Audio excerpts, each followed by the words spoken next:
Hello everyone, I am Nitin Kumar Upadhyay. आज की मैं इस वीडियो में बात करने वाला हूँ। बहुत सिचुएशन हमारी ख़राब हो चुकी है इंडिया की। ऑलरेडी आप देख रहे हो, हॉस्पिटल्स में लोग जा रहे हैं बट बेड नहीं है। आईसीयू में बेड वेटिंग पर चल रहे हैं, पेशेंट के लिए बेड ही नहीं है। तो मेरी आपसे दरख्वास्त है कि आप घर पे रहो, सेफ़ रहो, आप 2 मीटर की दूरी बनाए रखो।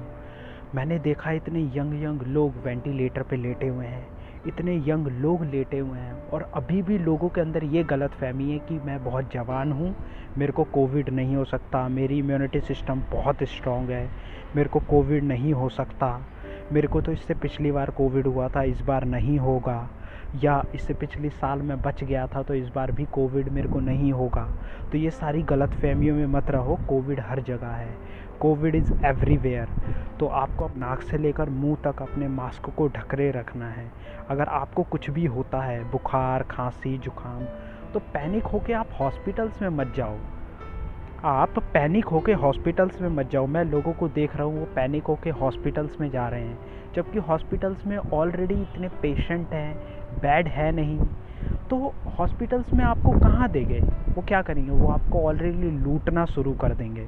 तो मेरी आपसे दरख्वास्त है कि आप मत जाओ, क्योंकि अगर आप जाते भी हो तो क्या होता है, जो ऑलरेडी अनस्टेबल पेशेंट है, जो ऑलरेडी बीमार हैं, जिनको रियल में ऑक्सीजन की ज़रूरत है, उन्हीं को ऑक्सीजन नहीं मिल पा रहा, और आप पैनिक होके हॉस्पिटल्स में एडमिट हो रहे हो, तो आपको कहाँ से मिलेगा?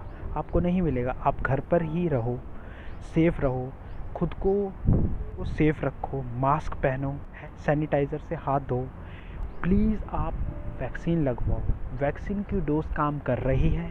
ऐसा बहुत कम है जो लोग कह रहे हैं कि वैक्सीन की डोज से लोग मर रहे हैं, जबकि लोग ऐसा नहीं है।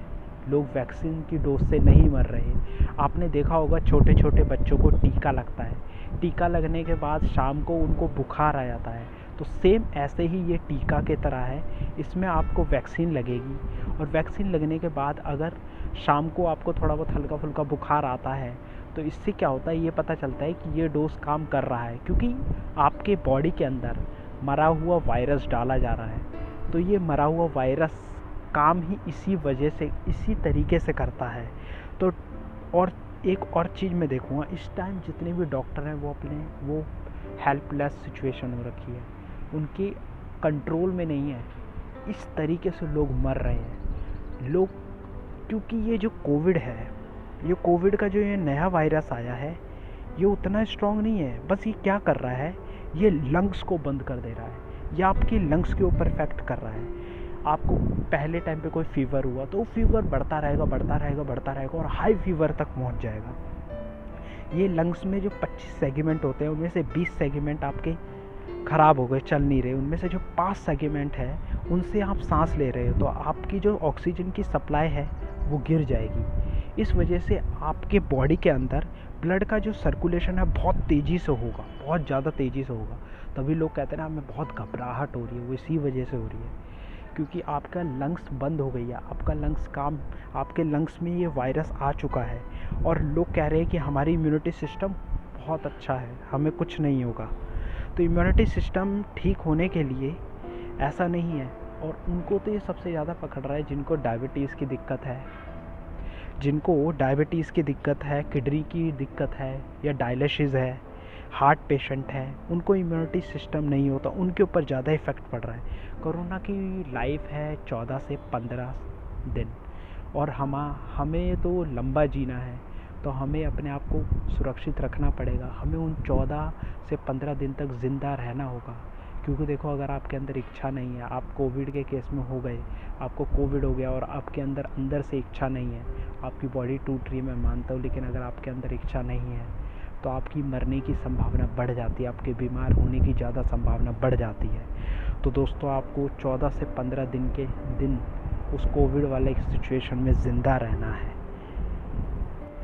और इसके लिए अगर आप घर पे रहते हो तो मेरी सजेशन ये है कि आप घर पर ही खाना खाओ।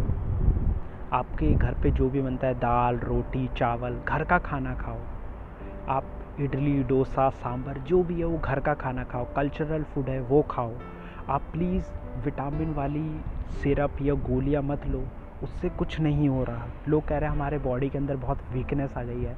तो वीकनेस के लिए आप मेडिसिन का यूज़ मत करो, आप घर का खाना खाओ, घर पे रेस्ट करो, मास्क लगाओ, हैंड सैनिटाइज करते रहो, हैंड वॉश करते रहो, तो आप सुरक्षित रहोगे। क्योंकि ये सिचुएशन बहुत गंदी हो गई है, क्योंकि डॉक्टर भी अपने आप को हेल्पलेस समझ रहे हैं। क्योंकि देखो, हॉस्पिटल्स में इसके लिए कोई दवाई है ही नहीं कारगर। हॉस्पिटल्स में क्या होता है, अगर आपको कोविड है, अब कोविड में आपको खांसी हो रही है, तो क्या हो रहा है, हॉस्पिटल्स आपकी खांसी के जो सिम्टम हैं उसका इलाज कर रहे हैं, जबकि इस कोविड का इलाज नहीं कर रहे, वो आपके सिम्टम का इलाज हो रहा है। और जो हॉस्पिटल ने तो लूटना शुरू कर दिया, डर का माहौल फैला के। जो 2 या 3 हज़ार रुपये में रिपोर्ट बनती थी, अब वो 5-5 हज़ार रुपये ले रहे हैं। इतना गंदा सिचुएशन है, बेड के लिए लोग फाइट कर रहे हैं। हॉस्पिटल में वही आओ जिनकी सांस फूल रही है, जिनकी पल्सेस ऑक्सीमीटर की सिचुएशन 90 मीटर से भी कम हो गई है, जो खाना नहीं खा रहे हैं, बूढ़े हैं, वही आओ।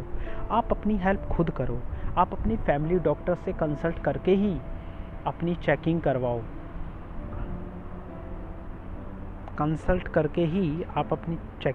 क्योंकि मैंने देखा है लोग अपनी चेकिंग नहीं करवाए, डॉक्टर से कंसल्ट बगैर करे हॉस्पिटल्स में जा रहे हैं, चेक करवा रहे हैं कि हमें कोविड तो नहीं है। और जबकि जो ये है, इस बार जो नया वायरस आया है, ये PCR भी इसे डिटेक्ट नहीं कर पा रहा है। और डॉक्टर्स की कंसल्ट के बगैर आप बिल्कुल भी कुछ भी चेकिंग मत करवाओ, क्योंकि आप जो भी वो चेकिंग करवा रहे हो वो बेकार है। मैंने लास्ट टाइम देखा कि एक फैमिली है, वो कोविड से ग्रस्त थी। उनसे पूछा, भाई आपको कोविड कैसे? उन्होंने बोला कि मैं चेक करवाने गया, मेरे को कोविड हो गया, जबकि कोविड था भी नहीं। आप हॉस्पिटल्स जा रहे हो चेक करवाने के लिए, वहाँ पे कोई कोविड के कोई पेशेंट मिल जाते हैं, उनसे आपको कोविड हो गया है। तो कोविड इस तरीके से फैल रहा है। तो आज की वीडियो के लिए बस इतना ही। Please like, subscribe and comment, और आप प्लीज़ सेफ़ रहिए घर पे। Thank you.